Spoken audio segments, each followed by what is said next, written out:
Hey everybody, today Rahdo Talks Through episode 70 of the podcast, and this is coming very, very quick off the heels of episode 69. Normally I wait about a month between episodes, but this could not wait. And so, this is going to be a bit different than normal. Jen is not here. We are not doing questions and answers. This is me taking the opportunity to talk to all of you about some of what's happened since I put up episode 69.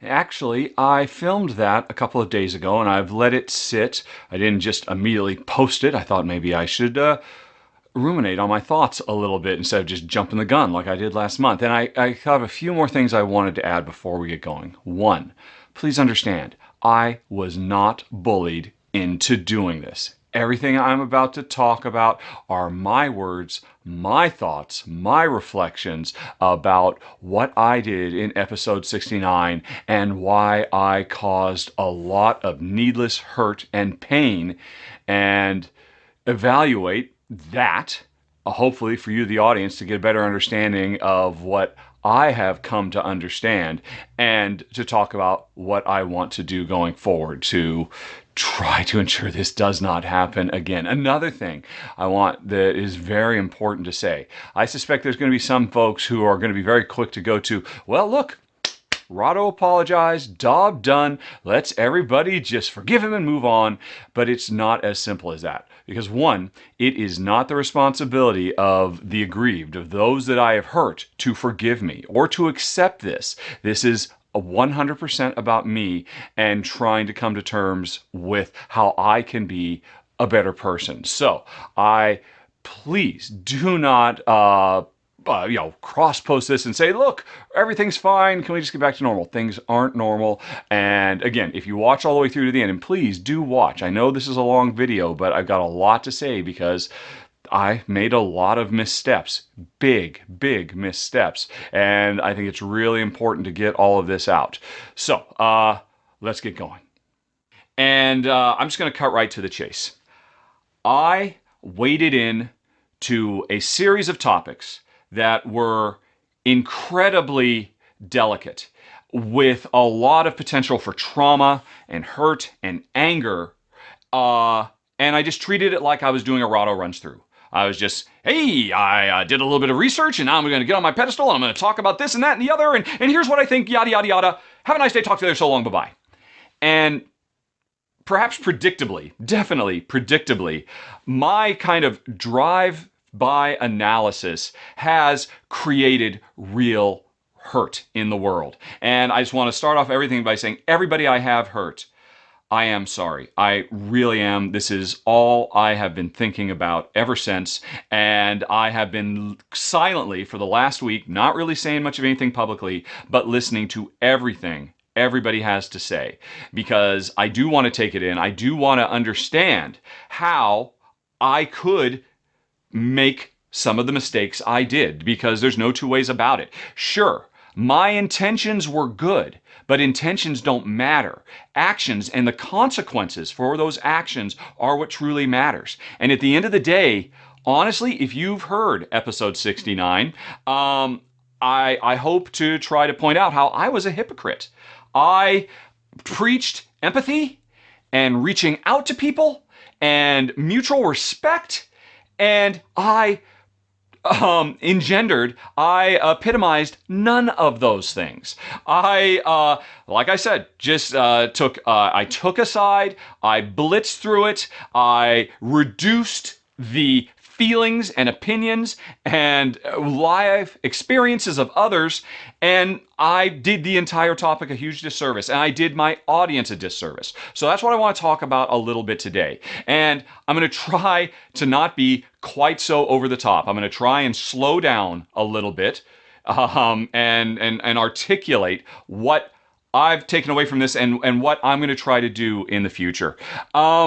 And as much as anything else, while this is an apology, and I have tried wherever I can to reach out to people that I know I directly hurt and apologize and try to make amends, because of what I'm about to talk about. This, as much as anything else, is a message for all those folks out there who say, "What, Rahdo? I listened to the podcast. dude, you didn't do anything wrong. I'm glad you stepped up and said what we were all thinking. This is a message for you folks, my supporters. And I should say, I appreciate your support. I've gotten so much support over the last week.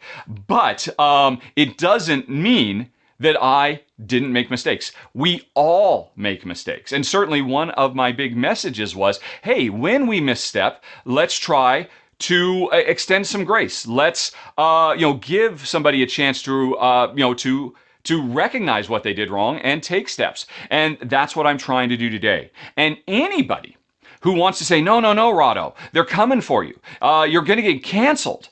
I'm not getting canceled. I'm getting the opportunity to recognize and grow. And so, the list is almost too long to go through, but I'm going to try and hit the big bullet points. First of all, I talked a lot about the Danielle Tassini incident, and I handled such a sensitive topic with a complete and total lack of sensitivity.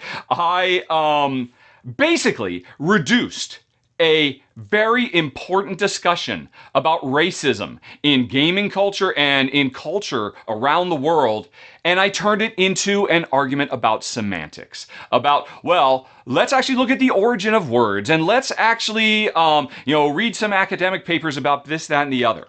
Now, I, again, was just trying to present a perspective, and if you want to break it down, my perspective was, you know what? What Tassini said wasn't right. It was problematic, but it's not as bad as everybody thinks. And now, here's what I didn't realize I was doing. I was being incredibly reductive to the other side of that argument. Yes, I very briefly said, hey, let me state, what Tassini said was problematic. But now, let me go on for, 10 or 15 minutes about why it's not as bad as you think. And that was me directing a message to people who had stepped forward to say, this hurts. This is a betrayal. This is how I feel. And what I was not meaning to, but definitely saying is, you're wrong to feel the way you feel, and let me tell you why.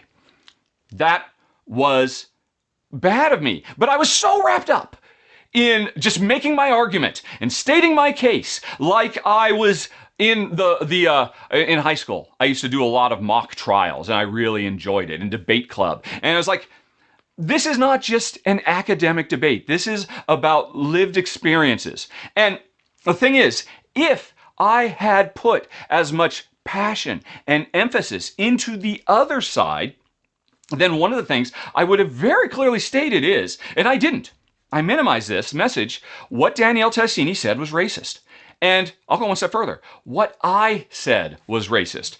Because, look at what I am presented with. Hundreds of people coming out and saying, we find this problematic. I'm sorry, folks. I'm so wrapped up. I'm just going to get a drink of water really quick. I'm not editing this. I want you to get a pure, raw, but this is very different for me, and I'm trying my best. I appreciate everybody bearing with me as I go through this. So, yes, what I said was racist, because there are people out there saying, I find this hurtful.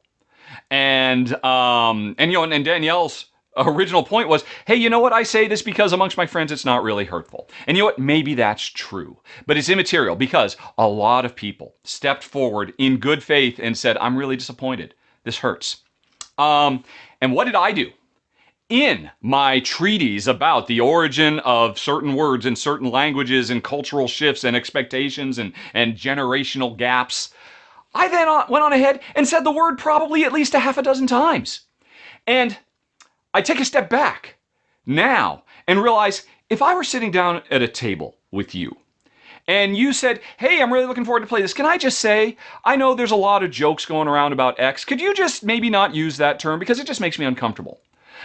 My real world response to that would not be, well, let me tell you why you shouldn't be uncomfortable with that.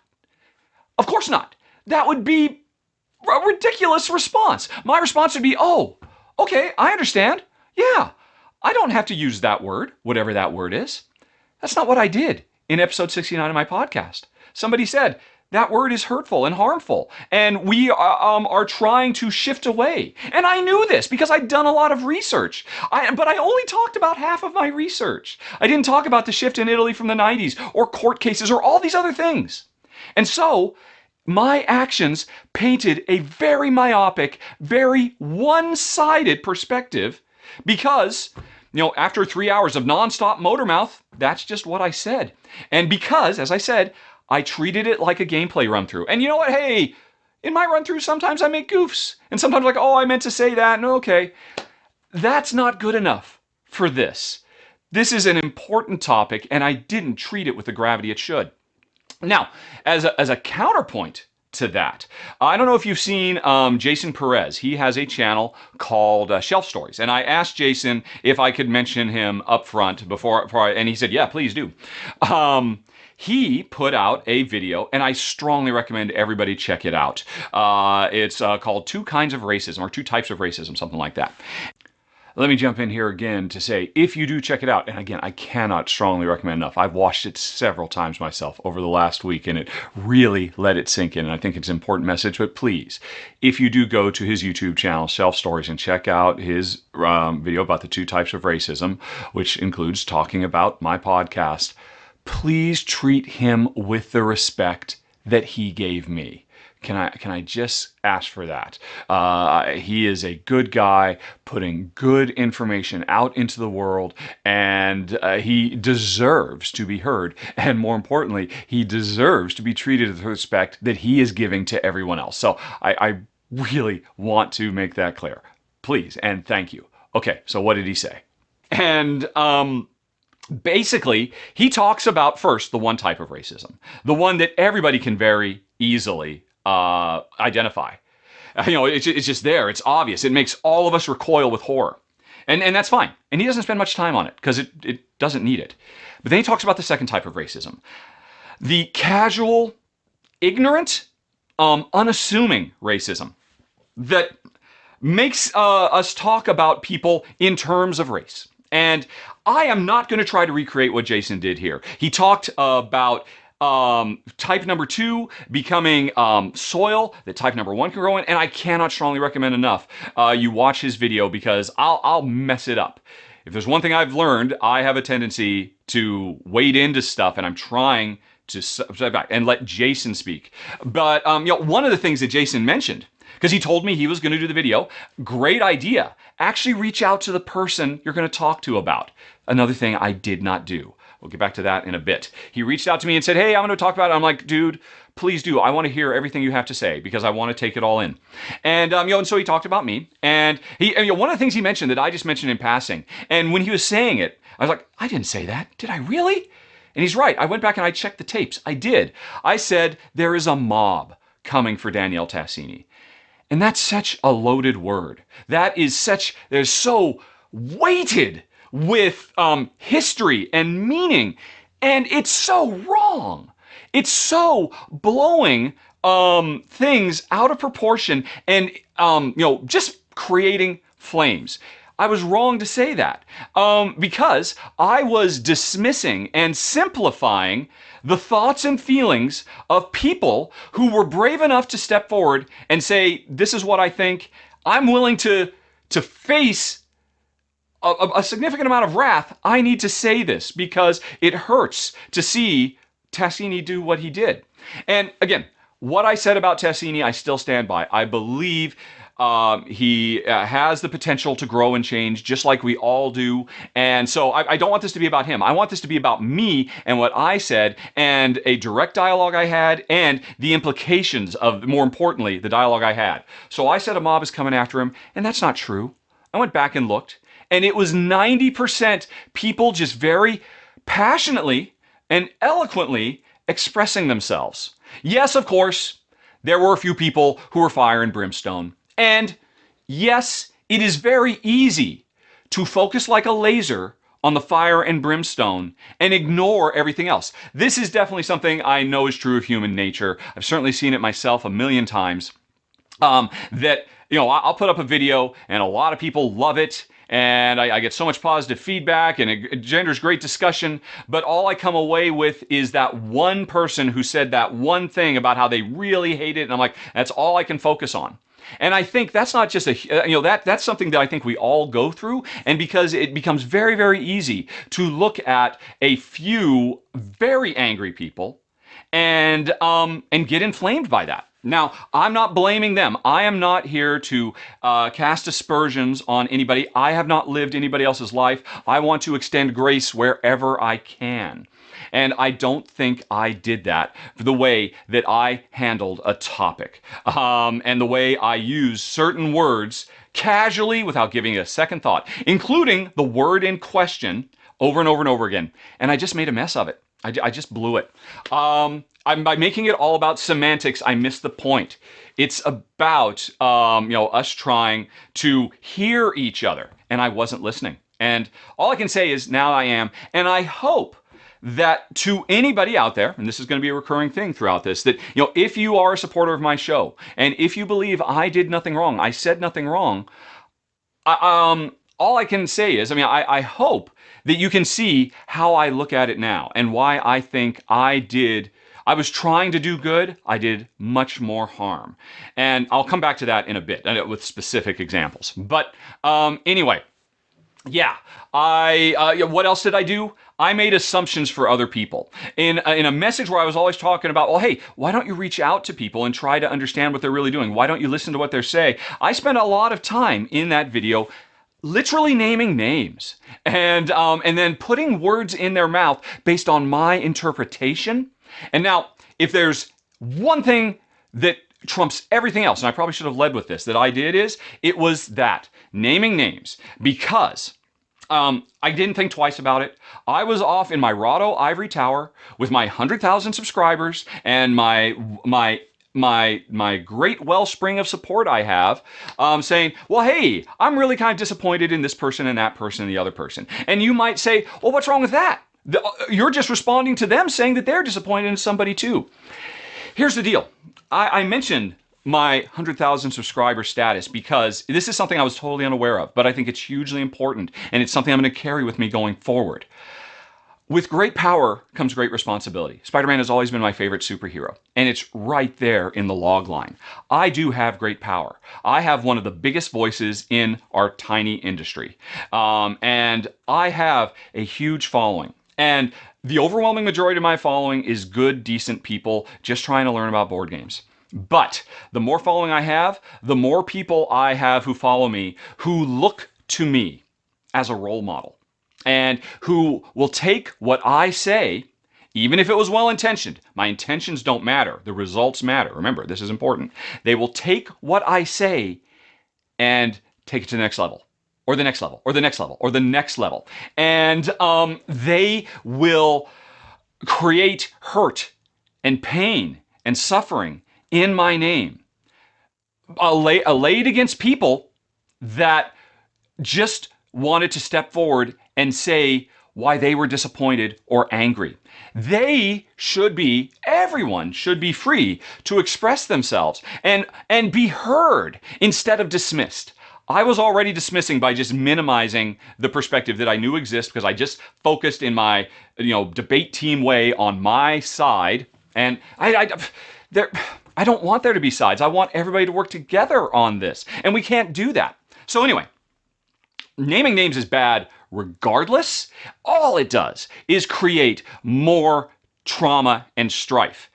But what's much, much worse is having one of the biggest megaphones in the industry and then doing it, because that will inevitably lead to horrible consequences. And so at this point, I'll mention, if you follow my Twitter, for the last week, I've only tweeted 3 times. Although to be fair, I never tweet anything on Twitter. I just say, hey, look, I put a new video up. I made 3 tweets. And the one that's hardest to look at, if you go to twitter.com/Rahdo, you will see somebody wrote to Jason's reference, the type 1 racism. That was just the worst. It was absolutely horrific. And they signed it, I forget the exact wording, stay away from Rahdo or else. I unleashed that. I didn't mean to unleash that. It was never my intention, but my actions led to that because I did not appreciate the responsibility I have. And it's something I'm going to take seriously going forward, hugely. I cannot treat these subjects like a run through. Not everything is easy to solve as good two-player scaling in a Euro. And I was wrong to approach it that way. So, to everybody, because there is, I posted one tweet without actually saying, without naming names. Yay, I learned something. At first, I was actually going to retweet the original, but then somebody thankfully reached out to me and said, geez, Luis, what are you thinking? Don't retweet that, because all you're doing is using your megaphone and then drawing more fire for that person who has already taken this terrible hate and it's come into their lives and it's affected them.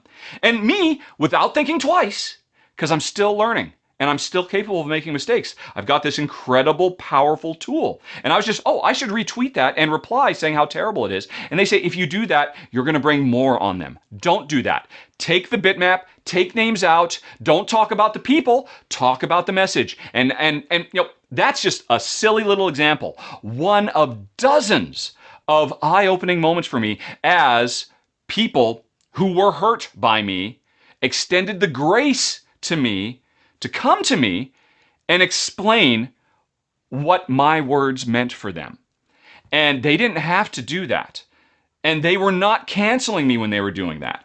They were trying to help me. And I will be forever grateful for them. And I will be forever, angry with myself for just how short-sighted I was. And how I could just keep on making these steps because we're all in undiscovered territory, quite frankly. Social media is having significant, impactful changes to society and how we interact. And it's on all levels, all cultures, and we're all trying to work through it. And all we can do is redouble our efforts to try, wherever possible, to be better humans. I talked a lot about the golden rule and the platinum rule in my last podcast. I don't think I applied them. I think I thought I was, but I wasn't. And I can do better. And we can all do better. So anyway, that's a concrete example. But for every one public tweet like that, where somebody is brave enough to pull back the curtain of what they are going through and say, look, this is what happened to me. And knowing full well that that's going to bring more hurt to them, but they're doing it to raise other voices, people who aren't comfortable stepping forward. And I applaud them. And I think you know who you are. I applaud you for rising to and to be brave and to be a paragon, because you were put in a situation by me and you shouldn't have been. So, So anyway, the naming of names, epically bad. The putting words in people's mouths or making assumptions. I was decrying, people shouldn't make assumptions. And I didn't. And I made a mistake. And I hope everybody can see that. People who think I didn't make a mistake, I did because of my responsibility. And I got to come back. Jason said it. I said mob. And and ever since I saw him point that out, and I thought I didn't. And then I went back and I did. And that reflects something about me. I don't know if it's tribalism, which, if you know my podcast, is something I've been railing against for years. How tribalism is something, everybody going to their own quarters. It creates all this polarization. It creates all this hurt and all this trauma. And yet, my first gut instinctual response, because I'm shooting from the hip. I've been talking for 3 hours. I don't drink in real life, but it's almost like, how, hey, if somebody's, a little tipsy, you might want to pay a bit more attention to what they're saying because their blinders are down. And I just went straight to mob, out to destroy him. Why did I say that? That's demonstrably, provenly false. And for anybody who says, no, cancel culture is ruining... I'm not going to go deep into this because I'm still reading about it and I'm still learning and I'm still listening. But one thing I'm definitely taking away, and if you just want, do a Google search for, is cancel culture real? Is cancel culture a thing or whatever? You'll find so many strong, wonderful, eloquent articles on Time Magazine and all sorts of places, trying to counter what is becoming a standard trope in modern social media society. The cancel culture is run amok. They are out of control, and they've got to be stopped because they're ruining society. And okay, it's easy for people who are on the other side to retreat to their side and say, look at a few people who are really, whose anger has led them to a place of toxicity. I'm not going to say we all have the potential to make mistakes. I'm here to talk about mine. I'm not going to talk about others. I'm not going to point fingers because I've learned better because, again, I have a responsibility to do better. But it's easy to point at those and, like I said earlier, completely ignore the other 90% who are just there to try and express themselves and lump them all into a mob. Here's the deal, folks. I do not want to be the Bill Maher of the board game community. I watch him every week, not for him, but to see his guests come on who will actually try to fight back and argue against him because it's so easy to say, cancel culture, and it's too easy. It's too simple. It's never that simple. There is nobody out there, with the exception of the truly horrific, like that image I retweeted of that tweet. Sure, there's some truly evil stuff, but that's edge case. Everybody otherwise thinks they're doing the right thing. They're fighting the good fight. And it is a case that if we can all just sit down at tables, although these days that seems impossible, if we can sit down at tables and truly put aside our hurt and put aside our assumptions, which is something I need to do better. I'm not hurt, but I come in with assumptions and truly listen. We can see, oh, I understand. There, but for the grace of God go I. If I were in your circumstances, I might do the very same thing. And the same is true in both directions.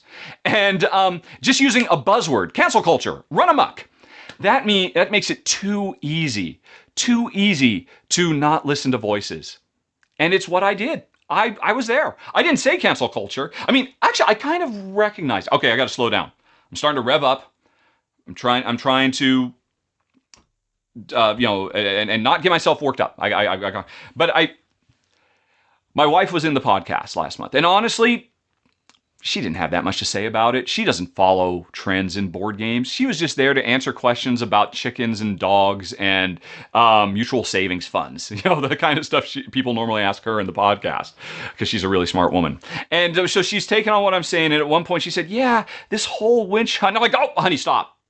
And I try, because I think maybe at that moment, because believe me, I've gone back and listened to what I've said and winced through it so many times. But I think I had an instinctual, oh my gosh, have I gone too far there? Because I've got her to say the word witch hunt, and that's not fair.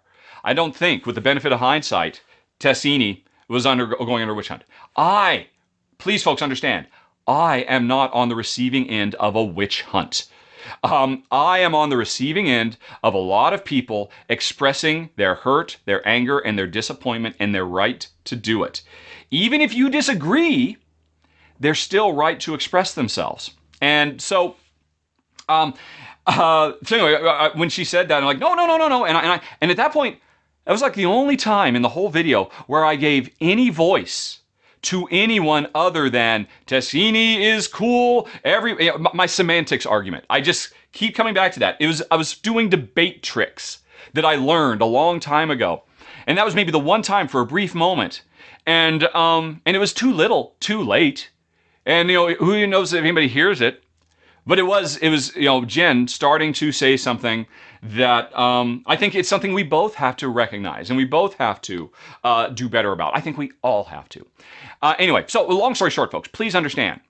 For people who are saying, Rahdo, having to get on hands and knees and beg for forgiveness to the altar of political correctness, no one's forcing me to be here. I am not trying to win the approval of anyone. I have to stress this. I maybe should have said this right up front. You may notice, if you're watching this in video instead of listening, I'm not wearing my normal Black Lives Matter shirt, although the message still remains, Black Lives Matter, and I'm not going to stop wearing that shirt because I'm not going to stop believing in that and pushing that. And I'm sorry if that makes you uncomfortable. It's too important.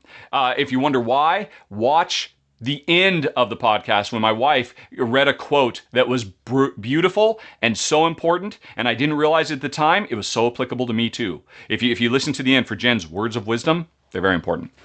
Maybe, you know what, I'm going to put a link to them if you didn't see them. So in the show notes, I'll link to a bitmap so you can see them. They're so important. Anyway, though, I'm wearing my mask shirt today. I haven't worn these for like, I don't know, 8 months or something like that.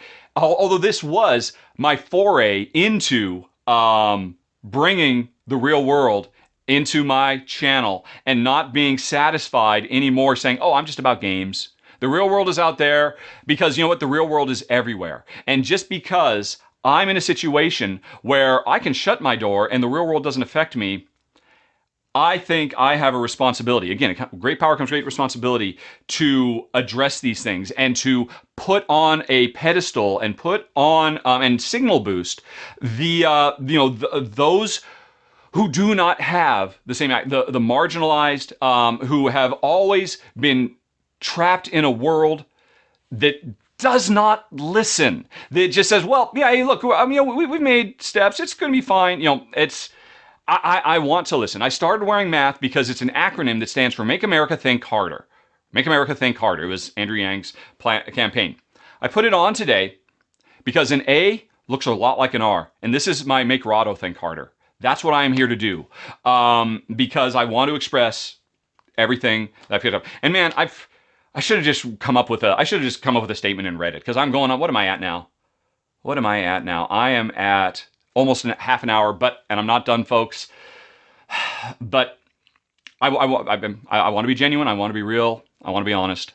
Anyway, so that's why I'm wearing my math shirt today. It kind of came out of mothballs because Rahdo is thinking harder than he has before, and I hope you do too. I hope it's so easy to just jump right to the cancel culture. They're coming for Rahdo. Everybody, form a line. And it's not that. I am being given a gift of understanding, a gift of communication that I can ignore it or I can listen to it. And I wasn't listening to it, and I am now. And I'm going to try to do better about that moving forward. What else? Geez. Yeah. It's just, my intentions were good. But intentions and $2 will get you a cup of coffee.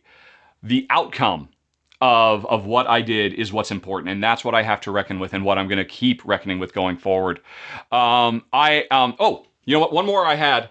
Actually, folks, I have a bullet list right there off screen, just with things I want to make sure. And even still, my bullet list is not complete. I could write a novel about this from what I picked up from so many people who have stepped forward and been willing to share a little bit of their lives with me. Anyway, I think there's another common response of, well, you know what?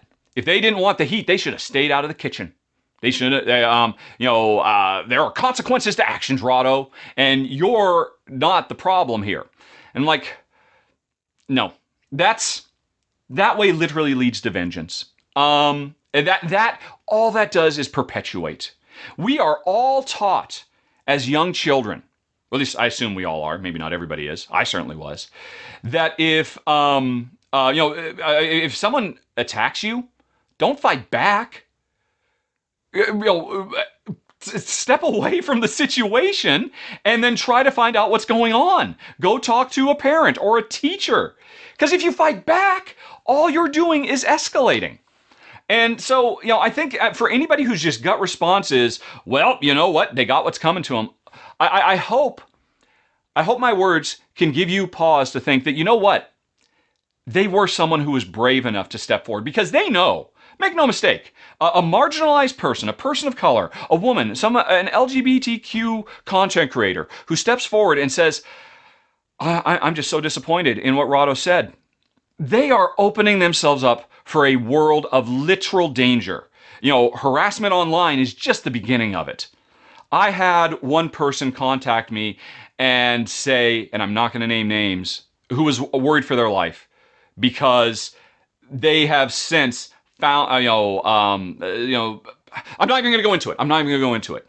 Suffice to say, if you have white privilege. And I know people don't want to hear it, but we have white privilege. Again, follow the link in my show notes to Jen's Words of Wisdoms, which was on this topic. If you have white privilege, it is very, very easy to dismiss the consequences that someone who steps up knows they're going to receive anyway.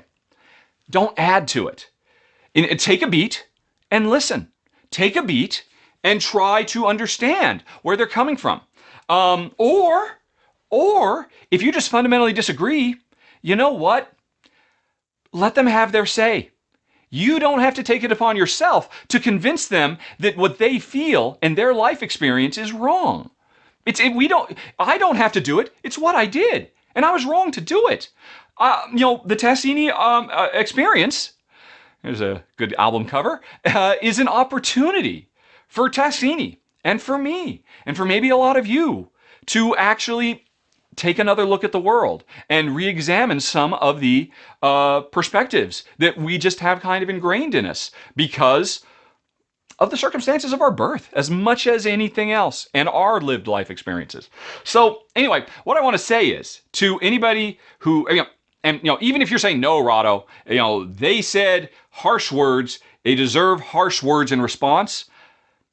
My wife had a German teacher in high school who was a Holocaust survivor. A young girl, I believe, actually had a tattoo, the markings. And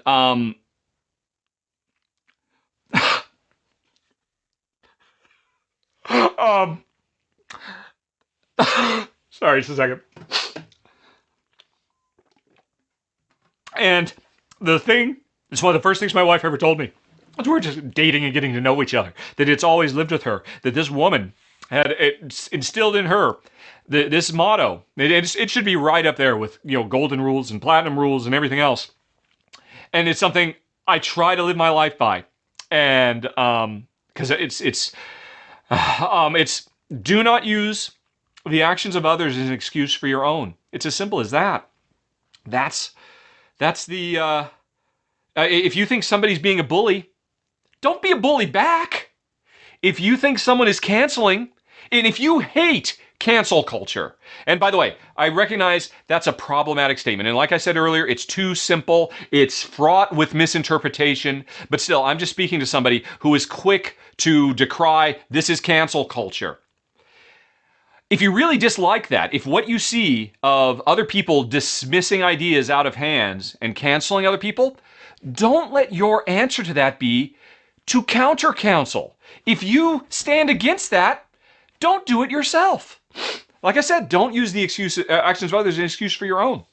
Because maybe if you can look a little bit deeper and listen a little bit harder, maybe you'll find something there. And that's, going forward, I should talk about, I've talked a lot about what I did last week and what I've come away with it. But I do also want to talk about what I personally am doing forward. And and the number one thing, I don't think it should come as a surprise, I talked about quite a bit, is try to reckon with the power of my platform. I've been using my platform. I thought I was using my platform for good. I've been wearing the BLM shirts. I've been wearing the Missing and Murdered Indigenous Women shirts. I've been wearing the Green New Deal shirts and the gun control shirts and the suicide prevention shirts. And I don't know, what, maybe I just thought, hey, I bought myself a pass. I'm cool. I didn't. I have to keep doing the work. I have to recognize that, a symbol I wear, I think it is important, and I'll keep on wearing them. But, I'm making Rahdo think harder. I think I have to be more careful about what I say because of my incredible platform. And I want to be a force for good. And even more, I want to ensure I don't make it a force for ill. My intentions were good. I appreciate everybody who gives all the love and support, but I can still do better. I made mistakes, real mistakes with real world consequences for other people. I suffered no consequences. It's part of my privilege. I could say whatever I wanted. And you know what, quite frankly, if I don't go on Twitter and do a search for the word Rahdo, my week would be almost the same as any other week. I said what I said and I could just move on. That's a privilege I have, and not everybody else has it. And, I shouldn't be satisfied. I certainly don't want to leverage that, especially when so much can go wrong. So I am definitely going to take my platform much more seriously. I am not going to just breezily run through things as casually as I do a gameplay, because that's wrong. Another thing, I recently saw on the RSP Guild on Board Game Geek, which I don't post to, but I do follow, and there were a few funny cartoons about devil's advocates. This is something I've been doing my whole life. I do it without even thinking. It's just part of me that, oh, is there a discussion? Oh, and there's a lot of people talking about one thing and nobody talking about the other? Okay, I'll talk about that. I'll devil's advocate. You know what? The devil doesn't need an advocate. It really doesn't. And I don't know. It's just so ingrained in me. I mean, it's so I just do it. It's interesting. Actually, that lets me bring up something else. It actually kind of leads into my next point as well. No, I'll lead my next point and I'll kind of draw back. So yeah, I mean, it's just something I need to learn to be more well-rounded. And basically everything I've talked about, everything I've preached, I need to practice. I'm not going to tell anybody how to live their lives. I'm just telling you the lessons I'm taking away from it. Anyway, so another thing I want to do, this was a very good suggestion from somebody, was develop a code of conduct for my channel. And it's like, as soon as they said that, I'm like, yeah, why don't I do that?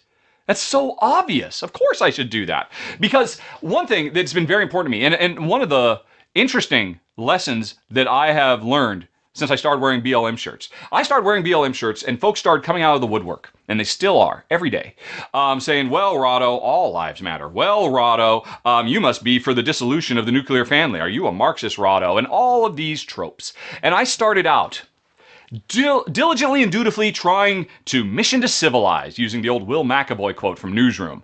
I'm going to talk to all these people and I'm going to get through to them. And even if I don't get through to them, my message is going to be heard loud and clear by the silent people who are just listening and are still on the fence. And I tried that, and I tried huge, long debates, trying to point out the fallacies of their worldview and try to open their eyes and all of that. And then I'd go to bed after typing for hours, and I was up till 3 a.m, and I'd wake up because I couldn't sleep a few hours later, and like, oh, they just ignored everything I said, and just moved on to the next topic. And that's when I learned what sea lioning was. Which, if you want to know more about that, please check out an interview I did with Tim Medevere on Meepleville Meets. I'll put a link for that down in the show notes as well, where I talk a lot about... what I'm talking about today, folks, is not my first mistake. I am far from perfect, and I am still trying to learn, and I'll talk about my earlier mistakes in that. I strongly recommend it. Tim was a great interviewer, and it gave me a lot of chance to... So I learned a lot of lessons from that. Where was I going? And again, like I said earlier with Jason, if you go out and check out Tim's video, which I highly recommend, Tim is doing some of the best interviews of board game people, period. It's a great, great channel as well. And again, please treat him with respect. Please treat everybody with respect. Even if you disagree with them, that's job one, and it's the job I missed. But anyway, continuing on. And one of the things I ultimately realized I have to do is I have to stop signal boosting these people that I disagree with. Because here's something, again, part of the responsibility I have with my channel. I don't control Twitter. I don't control Board Game Geek. I don't control Facebook. I control my channel and my comments field. And one of the things I came to realize is I now think of the comments field on my YouTube channel as kind of like literally my real world front lawn. And if somebody, of my house, and if somebody came to my front lawn and wanted to say, really horrible thing and put a sign on my front lawn, all my neighbors are going to see that. And sure, I could put another sign right next to it saying, I disagree with that sign. And let me give you a bulleted list as to why. And here's some reading you can do. It doesn't change the fact that I'm leaving that sign on my lawn. And I came to the realization that that's not helping. That's hurting. That is creating a space that I control that is not open and safe. And that's something that's really important to me. And so I think a code of conduct for my channel is going to go a long ways towards that. Oh, and I wanted to mention one more thing about that, which I think it was in a bullet and I missed one of my earlier bullets. One of the things I've done in the aftermath of putting that... two of the things I've done in the aftermath of putting that podcast up. One, I went back and I did live edits of the podcast to take out anywhere where I mentioned anybody's name or put words into anybody's mouth. Because as I talked about earlier, That was terrible, and that was wrong. And I should have known better. I'm almost 52 freaking years old. I should have known better. And I just didn't think about it. So I did that because leaving that in there created, and I cannot stress this enough, a real and present danger to people. My words, whatever my intentions were, can lead to real world consequences. So I pulled all those out.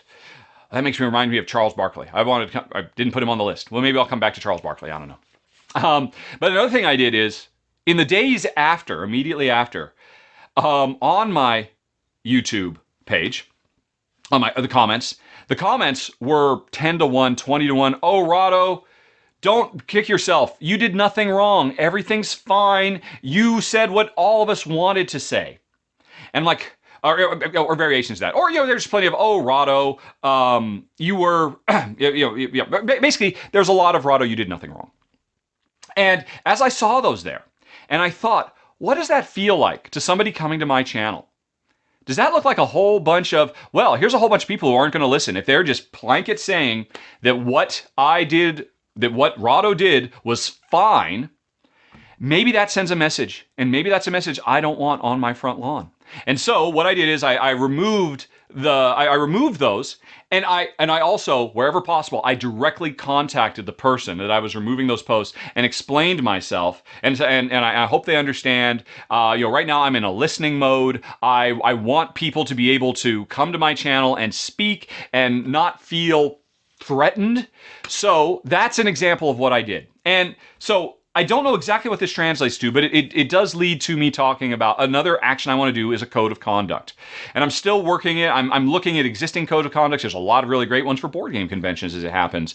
And I want to try and institute that. So if somebody is doing something that creates an unsafe space where people don't feel, because again, imagine if you feel very strongly about something and you go to a forum and you want to talk about it, but there's 10 other people who are saying, no, it's all cool. You're going to be marginalized. And that's the reality of the world we're in. And I don't want to do that. So that's kind of what I'm thinking about there. And at the same time, I also do not want to signal boost attitudes that I think are genuinely harmful and lead to pain and suffering. So, particularly among the marginalized groups. So that's another thing I'm working on. Last insert. Thank you so much for making it this far. One of the things I figured I should add is, as I'm working on this code of conduct, this isn't just a reflection of me. I want it to be a reflection of my entire community. So I will definitely be looking for feedback on it. And also, once it's up and it's instituted and it is applied, I want this to be a resource for everyone. So if you come to my channel and make posts, and if you find problematic content, feel free to reach out to me privately, and so that I can look at it. The YouTube comment tracking system that I have access to, it is easy to miss stuff, and so it's not just about me getting better. I want my community to be better as a whole. So I'm just opening the doors to help. If you could help me help everybody, that would be awesome. So I just wanted to say that this is a group effort, as it should be. Okay, and now I'm going to finish it up. Should I go back to, okay, it's part of my responsibility thing. I just forgot to make a note, just because if you're as old as me, some of you might remember Charles Barkley from the early 90s and his Nike ad for I'm not a role model. Here's the deal, folks.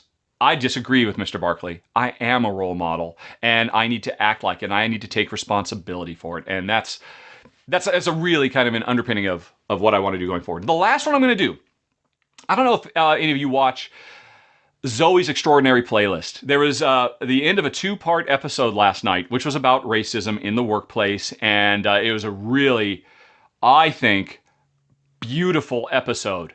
Because the whole point of Zoe's Extraordinary Playlist is she is a well-meaning woman who, through a weird quirk, can basically hear the inner thoughts of people through song. And so it's like a musical comedy drama show, and it's beautiful, and the writing is great, and the singing and the dance numbers, it's all fantastic.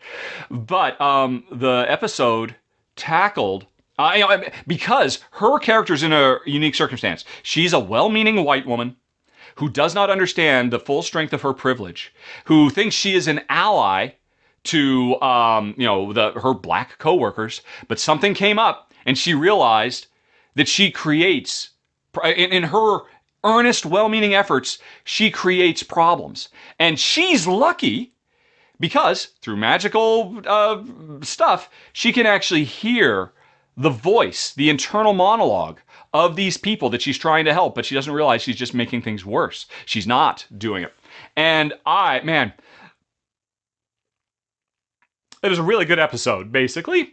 And I recommend anybody, because if anybody thinks, no, I understand, I set a message, I set up a meeting so that everybody can come out and create this space.